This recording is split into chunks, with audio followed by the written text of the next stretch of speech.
Bom, então vamos iniciar, né? Vamos entoar o nosso sagrado mantra Om e fazer as nossas orações iniciais. Om.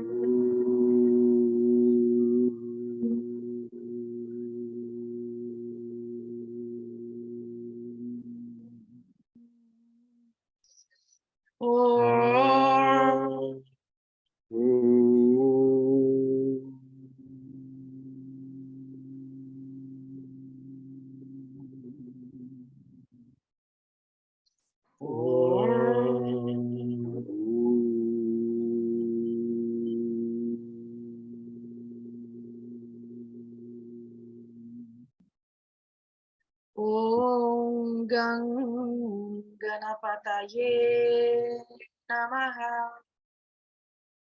Om Aim Saraswatyai Namo Namaha. Amados mestres, Baba Bhajaranga Dasji, Swami Tilak Maharaj, amado Prema Guru, Prakash Mayananda Ji, Jyoti, pedimos as vossas bênçãos inefáveis para que possamos iluminar o nosso intelecto para compreender e realizar a verdade contidas nas sagradas palavras de Sri Shankaracharya. Que possamos seguir neste caminho com fé e perseverança, saber que as vossas bênçãos estão sempre conosco, nos trazendo saúde, nos trazendo paz, nos trazendo luz. Que assim seja. Amém. Amém. Jai. Jai Gurudev. Então, primeiro foi colocado uma pequena introdução ao autor do Viveka Chudamani. Então, explica alguma coisa sobre o Sri Shankaracharya, que também é chamado Adi Shankara.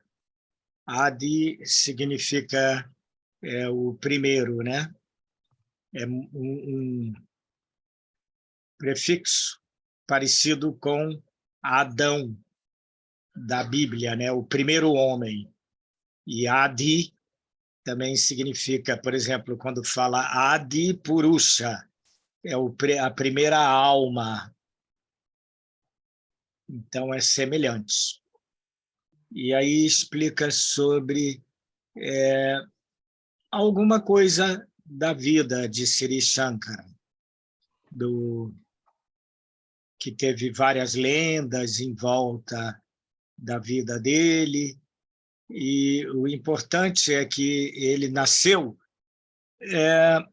aproximadamente 700 anos depois de Cristo, porque aqui no nosso texto, 686, outros datam em 700 e pouco, porque na Índia, principalmente na espiritualidade, não há muito costume do histórico. E importante é que ele nasceu na casta dos Brahmanes, e ele pertencia a uma certa escola Brahmane, um certo grupo, porque os Brahmanes têm diferentes divisões, ramos diferentes. E essa vila, né, que chama Kaladi, que foi no Malabar, que é a costa do sul da Índia, as praias, o oceano. Também nós lemos que ficava lá no Planalto do Deccan. Planalto ou planície, eu não me lembro bem. E Depois, importante também salientar, não sei que se vai dizer mais à frente, que o pai dele também era um erudito, um brahmane, chamado Shiva Guru. E a divindade familiar era o senhor Shiva, da família. E já aos 10 anos era um prodígio acadêmico e ele foi colocado pelos pais, ou principalmente pelo pai dele, Shiva Guru, numa escola védica, né? Que se chama Vaidika Vidyalaya, onde as crianças aprendem os Vedas e a recitação, o sânscrito, tudo isso, né? E logo ele se sobressaiu dos outros alunos. Os professores ficaram muito impressionados com o intelecto vasto dele, a compreensão clara, todos os elementos importantes para surgirem, manifestarem um grande erudito nele, né? Por quê? Provavelmente em vida anterior ele já tinha estudado os Vedas, e então, com pouquíssima idade, ele já sabia de tudo ali. Parece que com 10, 12, antes dos 12 anos, ele já sabia tudo, os Vedas de cor, o significado, um verdadeiro gênio. E depois ele escreveu os comentários.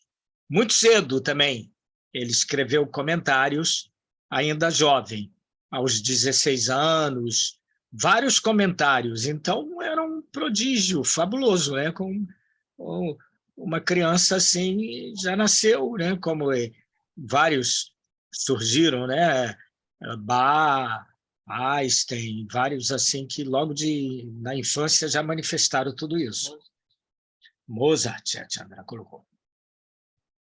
E depois isso ficou famoso na Índia. Então, pandits, eruditos, iam lá conhecer esse garoto. Como é que esse garoto já sabe tudo? Mal nasceu e já está dominando toda a filosofia védica. Mas então ele ainda estava insatisfeito com o saber livresco, intelectual do estudo, né? E ele já diz isso aqui, né? O conhecimento livresco. E viu que os professores não praticavam as sublimes verdades que pregavam. Então, eles ensinavam, mas só da boca para fora, né? Como tem aquela história que Swami Tilak contou, o professor deu uma palestra, na palestra falou que não devia se comer beterrabas, que alguns grupos e seitas na Índia não comem beterrabas, e depois, quando o filho estava na palestra, quando foram embora, passaram na feira, e aí o pai comprou beterrabas, e o filho perguntou, mas pai, você não falou que não era para comer beterrabas? Aí ele olhou para o filho e falou, filho, mas estas são outras beterrabas. Ou seja, essas são as beterrabas físicas, não são aquelas da boca para fora, na palestra, né? Swami Tilak gostava muito dessa história. E, continuando, diz que a sociedade era materialista e dada à busca dos prazeres. Isso porque eles não estão convivendo conosco agora, porque perto de hoje em dia, a sociedade deles era uma sociedade religiosa. A nossa nem se compara, né? Porque Kali Yuga foi se aprofundando e nós estamos cada vez mais envolvidos, mergulhados no materialismo, no comércio, nos bens puramente supérfluos. E depois, agora é importante, a Índia estava passando por um período de decadência espiritual. E Shankara, ardendo de zelo juvenil, resolveu fazer de sua vida um exemplo que pudesse reconduzir os homens à senda da verdade. Dizem também que, na época, tinha proliferado centenas de seitas diferentes, até seitas materialistas baseadas nos Vedas. E o budismo, o jainismo já tinham vindo há mais de 1000 anos antes. Então, estava muito bem estabelecido na Índia, e o hinduísmo estava sobrepujado, ele estava assombreado pelos budismo e jainismo, e as outras seitas também. Todas aquelas escolas dos Sati-darshanas que nós já estudamos, ela Vaisheshika e Sankhya e tal, e estava em grande voga também. O Vedanta existia também, mas não tinha proeminência sobre as outras, os outros darshanas, né? Escolas filosóficas. E por essa época, o pai dele faleceu, e aquilo também chocou o Shankara, porque a realidade da morte mostrou para ele a impermanência do mundo material, do corpo físico e tudo isso.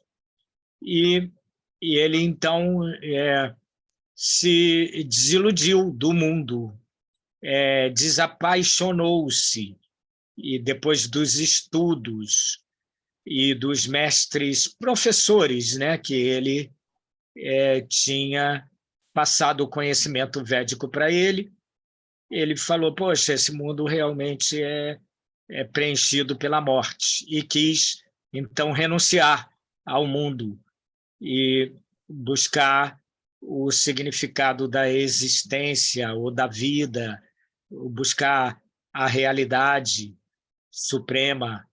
Então, com essa angústia, com esse desapaixonamento, foi a época que ele escreveu esse poema Moha Mudigaram. Ele nasceu no estado de Kerala, né? Então, a língua em Kerala é Kannada. Não. Malayalam. Malayalam. Então, esse Moha Mudiguram é o título em Malayalam. E o significado do Moha Mudigaram é o fim da ilusão. Moha é um dos 5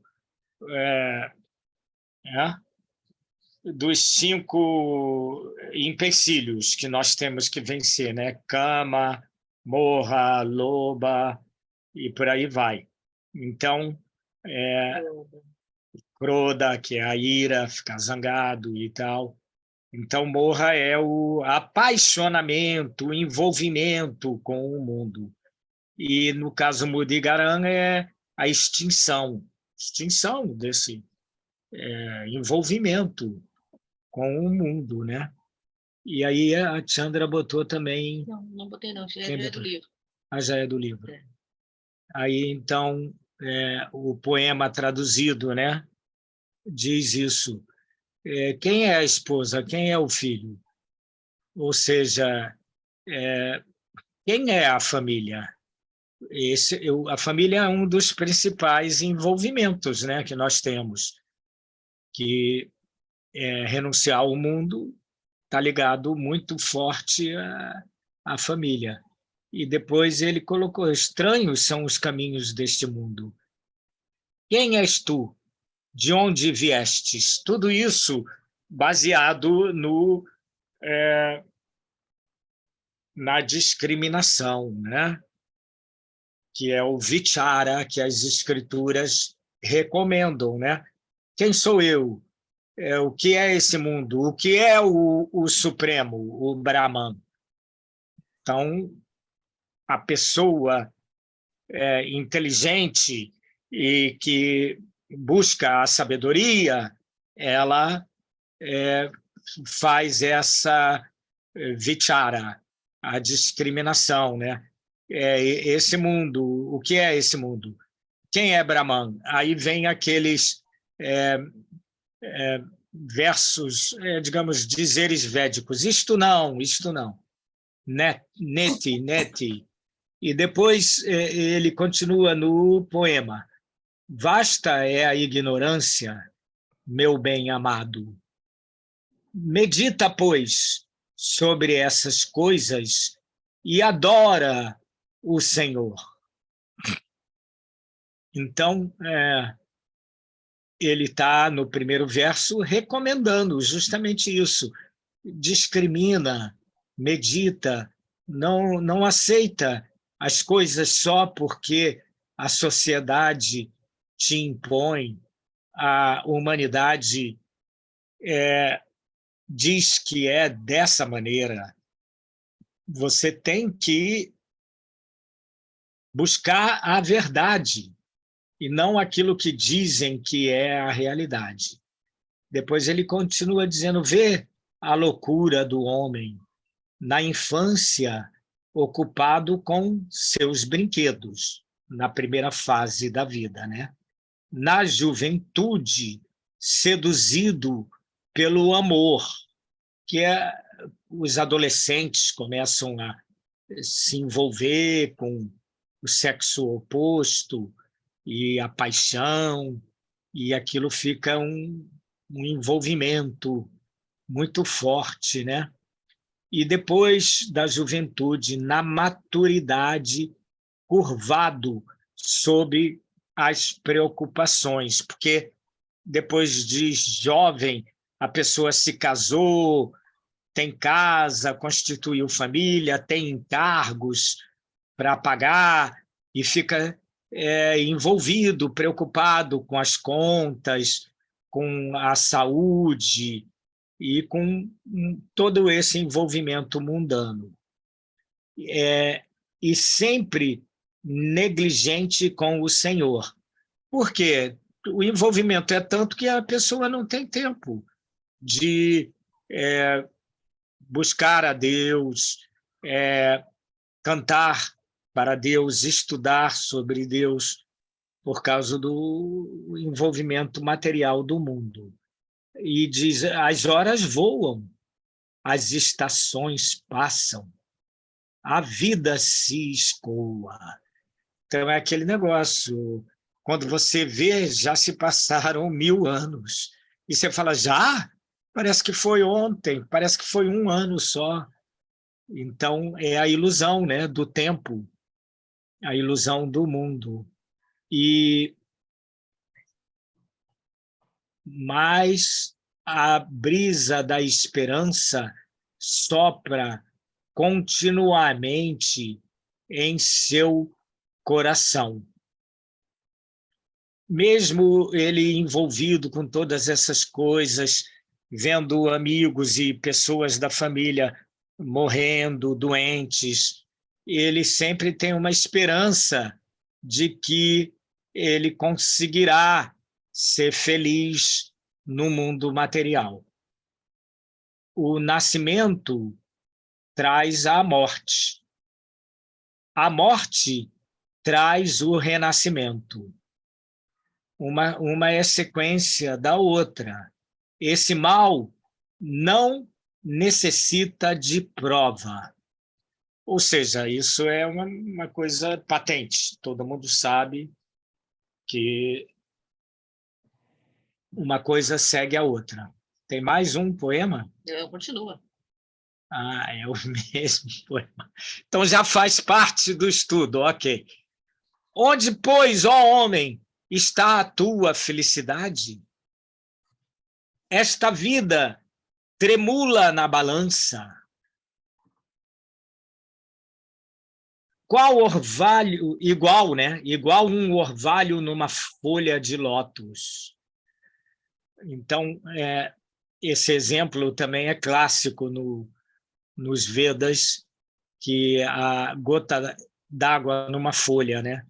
A vida é uma gota d'água numa folha. Vem o vento e seca e ela desaparece, né? A vida mundana, a vida no corpo, não a vida eterna do ser.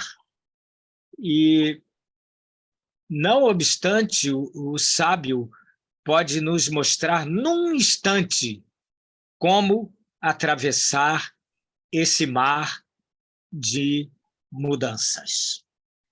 Então, esses 2 versículos finais são muito importantes, 2 frases finais, que aconteceu até que o rei Janaka não aceitava essa. Na escritura védica Upanishads diz que em um momento um ser realizado pode te levar à realização.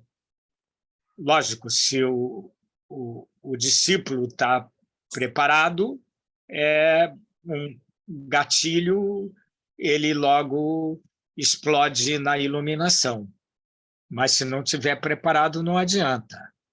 Mas a frase diz: o sábio, o santo ou o iluminado pode, num instante, naquele mesmo momento. Como você pode atravessar esse oceano de nascimentos e mortes, o samsara, o oceano de mudanças contínuas, né? Como? Né? Ele pode mostrar, mas nem sempre você consegue atravessar naquele instante. Você, muitas vezes, tem que nadar e nadar e nadar. Mas, pelo menos, o sábio mostra para você como nadar e como chegar na outra margem do oceano de nascimentos e mortes. Continuando, ele falou: quando o corpo se cobre de rugas, quando o cabelo encanece, o cabelo fica branco, quando as gengivas perdem os dentes, né, que é aquela gengivite, e o bordão do ancião vacila sob o seu peso. A bengala, né, que ele está segurando já tremula, que a pessoa está já bem avançada na idade, e o cajado parece até um caniço, fica fraco, não é suficiente para sustentar a pessoa naquela idade, né? Que ela já está bem decrépita, achei a palavra certa, decrépita. E, mesmo estando assim, a taça do seu desejo ainda está cheia. Isso é muito interessante. Nós tivemos essa experiência ao vivo, porque teve aqui no Brasil o Swami Buadi, teve aqui no Rio, que até eu fui com ele aí para o Nana Mandiram, em Brasília, ele deu umas aulas aí. Ele era tido que já tinha 109 anos. Mas, na minha convivência com ele, eu vi que ele ainda estava cheio de desejos materiais, de luxúria, sensualidade, e mesmo com essa idade. Então, é o que o senhor Shankara coloca aqui nesse versículo. Mesmo uma pessoa de 100 anos, o desejo ainda é forte nela. Mesmo que ele não possa praticar o sexo fisicamente, mentalmente, aquilo ainda é muito forte dentro dele. Aí continua dizendo, teu filho pode trazer-te sofrimento. Tua riqueza não te garante o céu. Não te vanglories, pois, de tua riqueza, nem de tua família, nem de tua juventude. Todas elas passam, todas hão de mudar. Sabe isso e ser livre. Entra na alegria do Senhor. Bom, a alegria do Senhor é na Ananda, né? Bem-aventurança. Porque esse mundo nunca vai nos dar bem-aventurança. Ele pode dar um prazer momentâneo, nada mais do que isso. Não busques a paz, nem a discórdia, né? Com amigos ou parentes. Ó bem-amado, se queres alcançar a liberdade, sê igual em tudo. Então, a pessoa tem que estar equânime. Ela não busca nem a paz, nem a discórdia, nem se apoia em parentes ou amigos. Ela tem que se apoiar em seu próprio ser, em si mesmo. E se a pessoa quer alcançar a liberação do sofrimento, do nascimento e da morte, ela tem que ser igual em tudo. Ela tem que ser, no Vedanta vai falar, né, que tem aquele estado de equanimidade em tudo.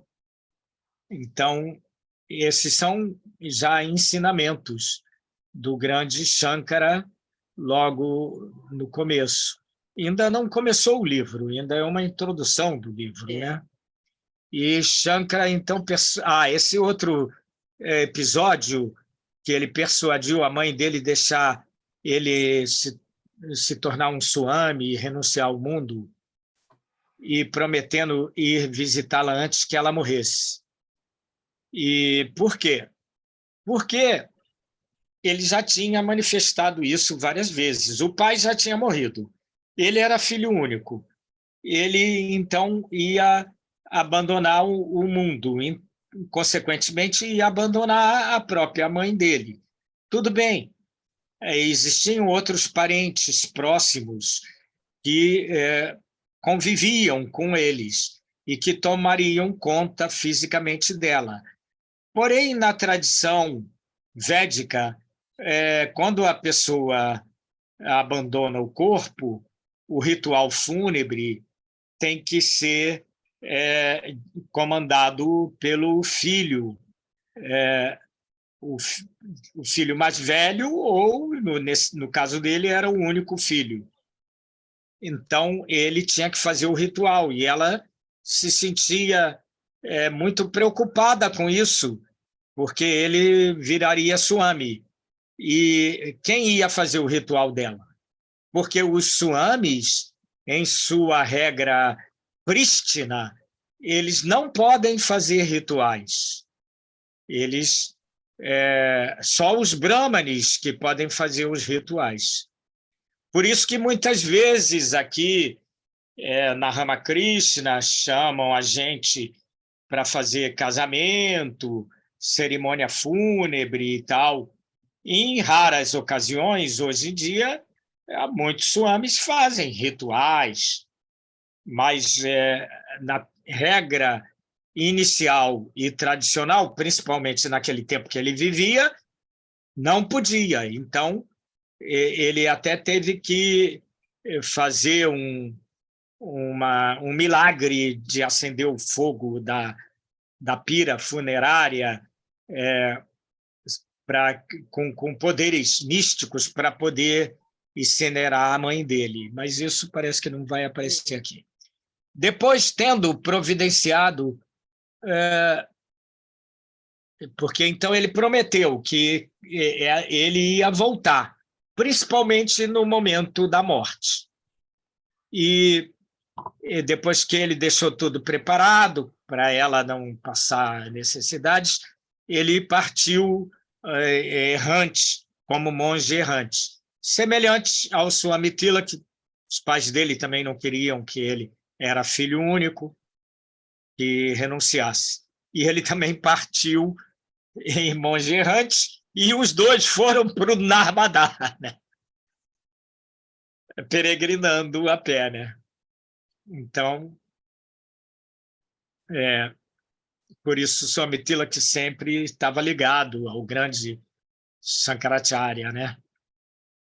E então diz aqui, ó, às margens do Narmadá, ele encontrou o mestre Gaudapada, que era um grande rishi. Rishi é vidente, por isso que está escrito vidente ali. Mas não é vidente no nosso sentido ocidental de adivinho, né? E esse Gaudapada já tinha alcançado a realização, a realidade suprema.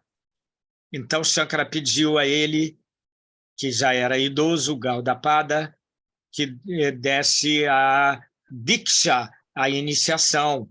Mas Gaudapada falou, não, vai lá para o meu discípulo e ele vai poder dar a iniciação para você. Porque Gaudapada já tinha dado, quando mais novo, várias iniciações e tal, e de acordo com a tradição de guru-discípulo, o guru ele absorve o karma dos discípulos, não em seu todo, mas ele atenua bastante. Então, Gaudapada não queria, não precisava de mais discípulos. O verdadeiro mestre não busca discípulos. O verdadeiro discípulo é que busca o mestre.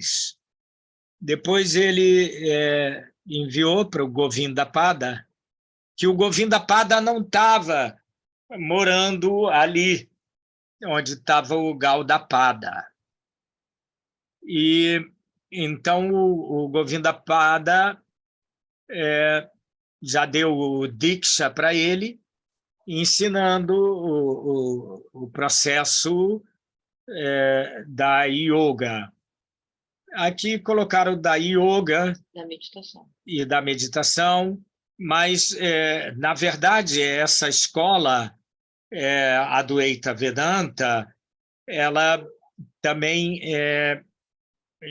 pratica muito uma metodologia de estudo, de ensino do Advaita Vedanta.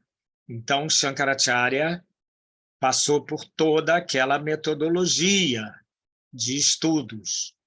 Principalmente, naquele tempo, eram o Prasthanatraya, os Upanishads, com os Bhagavad Gita e o Brahma Sutras. Não existiam os livros que hoje se estuda ainda na escola Advaita. São livros do próprio Shankara e outros posteriores e alguns anteriores, como o próprio Yoga Vashista. E daí, quando ele foi se banhar no Ganges, ele encontrou aquele Chandala, né?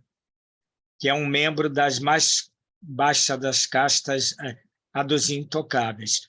Porque ele não era só da mais baixa casta, não era só um intocável, um Dalit. Ele era digamos, um carniceiro, né? Então, as pessoas nem chegavam perto. O próprio cheiro dele já se sentia de longe, né? E ele estava assim, seguido por cachorros, né? Ele cheirava a um cadáver putreficado. Era terrível. E aí o Shankara sentiu um choque, né? Ao ver essa figura e que estava assim na frente dele no caminho. Isso provavelmente aconteceu em Benares, porque parece que Govinda Pada também ficava em Benares. E em Benares as ruas são muito estreitas, só dá para passar uma vaca de um lado e você se encostando na parede do outro. A antiga Benares, Varanasi. E aí o Shankara, então, tinha que se espremer para passar assim, lado a lado com o Chandala. Então, nesse momento, o Shankara reagiu de acordo com a casta dele, né, de Brahmanes, porque os Brahmanes não podiam nem ser tocados pela sombra do intocável, quanto mais fisicamente. Então, ele quis afastar o Chandala. Ordenou, sai daí que eu vou passar. Está vendo que eu tenho que passar? Aí o Chandala logo respondeu. Assim, por exemplo, ele falou, bom, ele já disse, sem falar, que se esse Brahmani que estuda a ciência divina e tal, então ele sabe, né? Aí que há um só Deus, né? Aquele o Uno Supremo, né? Então o Chandala já sabia e aí ele falou: se há um só Deus, como pode haver muitos homens, tipos e espécies de homens? Só existe um, o Uno, né? Não existe a separação, a dualidade e por aí vai, né? O que é isso? Então, o Brahmani, que tinha que ensinar isso aos seres inferiores, ele recebeu esse ensinamento do mais inferior dos inferiores. Ele falou: tudo é um, meu amigo. Eu e você somos um. O ser é tudo. Então, Shankara entendeu que aquilo era um teste dos deuses. E ele disse, o Shankara então ficou com vergonha e com reverência, prostrou-se diante do Chandala, ou seja, ele se curvou, se deitou na frente do Chandala, porque nesse momento ele captou esse Chandala não é um qualquer Chandala, né? Ainda mais com 4 cachorros ao lado, né? Logo ele pensou, pode ser o próprio Dattatreya que está aqui na minha frente, com os 4 cachorros. Então ele captou que era uma divindade. Então, esse incidente inspirou um dos mais belos poemas, outro poema, o Manisha Panchaka. Panchaka porque ele é composto de 5 estrofes, cada qual terminando com aquele refrão. Manisha significa manas, a mente, Isha. Isha é um nome de Shiva, mas nesse caso aqui é Isvara, o controlador da mente, explicado em 5 estrofes. Só tem o poema final, né? Subiu. Quem aprendeu a ver em toda parte a existência única, esse é o meu mestre, seja ele Brahmin ou Chandala. Então, quer dizer, ele, nesse momento, ele aprendeu não filosoficamente, ele aprendeu na experiência direta, no Aparokshanubhuti, que quem vê o Ser Supremo em tudo, esse é o mestre.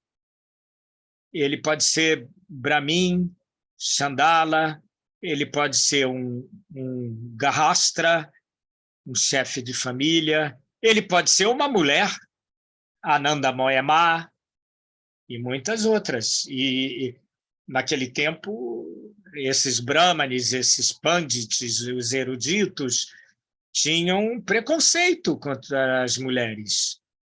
E tudo isso são preconceitos da mente, né? Então, tem que controlar a mente, tem que vencer a mente, tem que parar a mente. E ela se tornar uma escrava em nossas mãos. Vamos lá. Então, ele falou... pular? Quanto? O que falta? Falta essa história e depois vai para o final da vida dele. Tá, peraí, eu vou abreviar, porque esse negócio aí dos eruditos e tal, aí depois ele foi falar com esse Madame Misra, que esse Madame Misra, ele era muito contra os sannyasis, então ele não gostava. E ele era um erudito também numa darshanas. E então o Shankara foi debater com ele. E ele estava, quando o Shankara chegou, ele estava justamente fazendo um ritual. E o Shankara subiu numa árvore e saltou dentro do pátio, no meio do ritual. E tinha muita gente assistindo o ritual que ele estava presidindo. Ele era orgulhoso de sua posição, né? O Mishra, e ele não gostava de monges, sannyasis, principalmente quando eram jovens. E perguntou assim, de onde vem essa cabeça raspada? Eu não tinha lido essa tradução. E aí o Shankara respondeu insolente também, né? Você não tem olhos para ver? E falou, a cabeça raspada vem do pescoço. E Mishra ficou ainda mais zangado. E Shankara foi lá mesmo para isso, para provocar ele. Até que eles concordaram em fazer o debate, que era comum na época, era um costume, e que se Shankara perdesse, se tornaria um chefe de família, ou seja, ia se casar, que era isso que o Mishra assim, indicava para todos os seguidores dele. E se o Mishra perdesse, ele se tornaria monge. Mas o debate durou muitos dias. E Bharati, que era a esposa de Mishra, era a juíza. E Shankara convenceu Mishra da superioridade da vida monástica e Mishra tornou-se seu discípulo.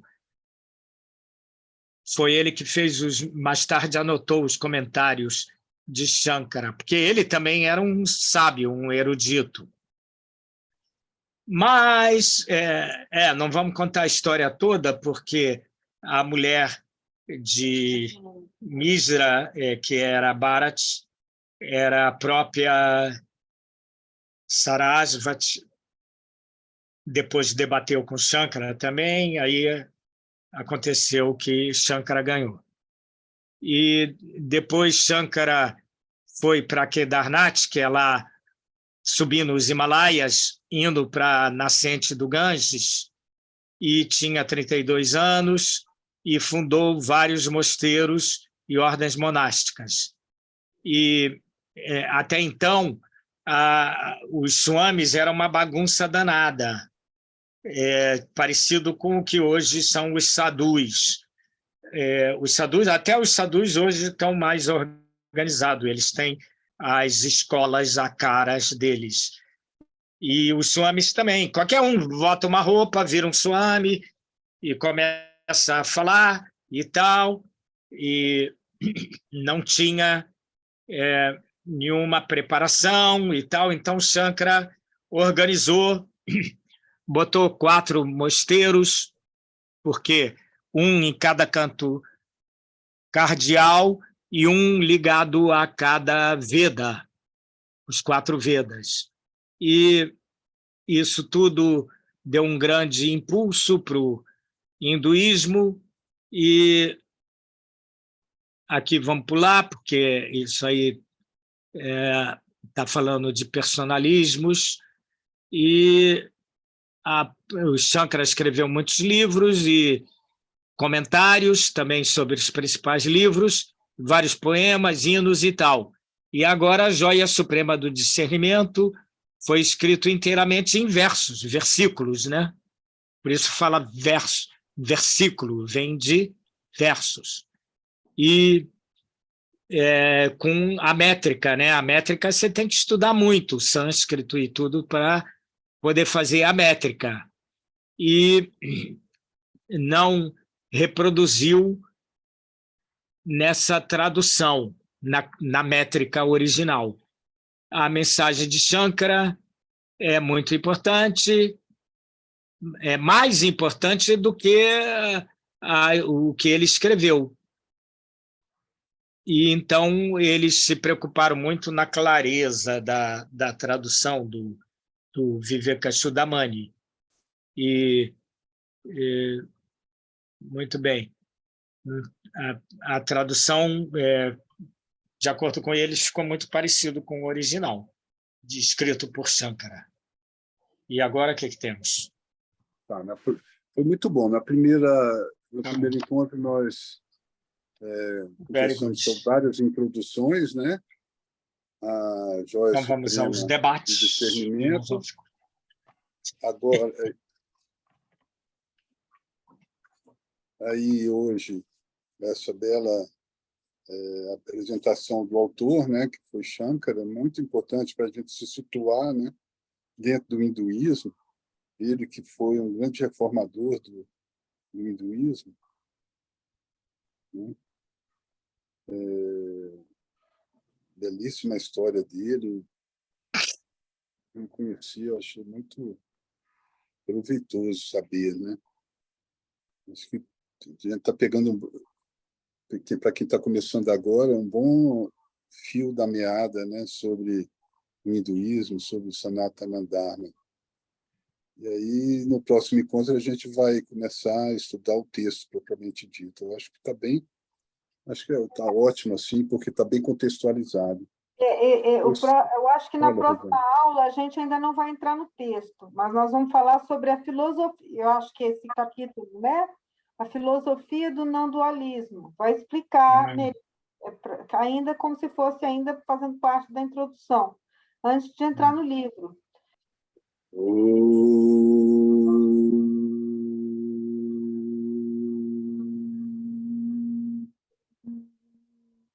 Sahana